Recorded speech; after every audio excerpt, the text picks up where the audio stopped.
Nos départements ne font pas exception dans les résultats de cette présidentielle 2022. L'écart entre les deux candidats est tout de même un peu plus faible que la moyenne nationale en Savoie. Si le département a placé le président sortant en tête, ce dernier perd 7 points de pourcentage par rapport à 2017, avec un score final de 57,6%. Marine Le Pen s'est imposée dans 4 cantons et comptabilise 42,4% des voix. Comme partout en France, la poussée du parti d'extrême droite ne laisse pas indifférents les élus locaux. Je pense que nous avons beaucoup de compatriotes qui sont en difficulté, que ce sont ces difficultés qui sont à l'origine de tout ça.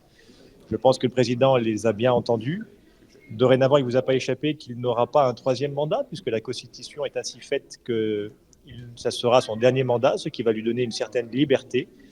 Et j'ai bon espoir, en tout cas, on va l'encourager dans ce sens-là, à renouer un dialogue le plus rapidement possible. A l'inverse, en Haute-Savoie, l'écart entre les deux candidats est un peu plus fort qu'au niveau du pays. Emmanuel Macron a remporté 61,7% des suffrages aux Savoyards. C'est là aussi 7 points de moins qu'en 2017. Marine Le Pen améliore son score par rapport à la précédente élection avec 38,3% des votes contre un peu plus de 31% en 2017. Je pense qu'au fil et à mesure des années qui viendront, je pense que le peuple français continuera à s'exprimer, mais peut-être de manière différente.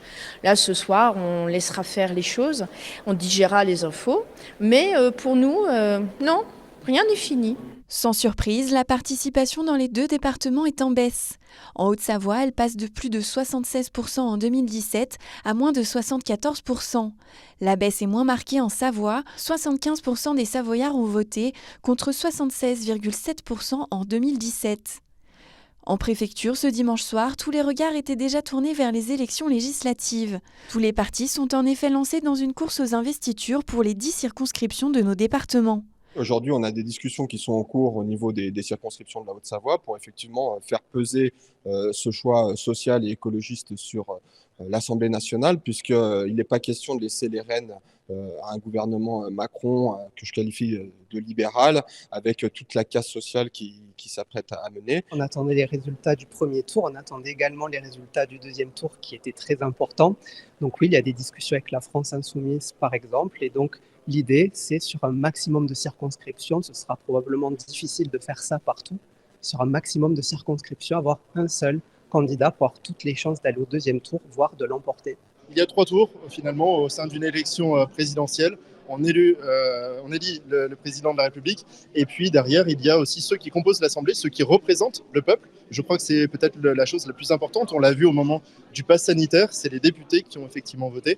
Donc nous aurons des candidats partout. Une campagne à peine terminée et en voici donc une autre qui débute en France et dans nos départements. Nous élirons nos députés les dimanches 12 et 19 juin prochains.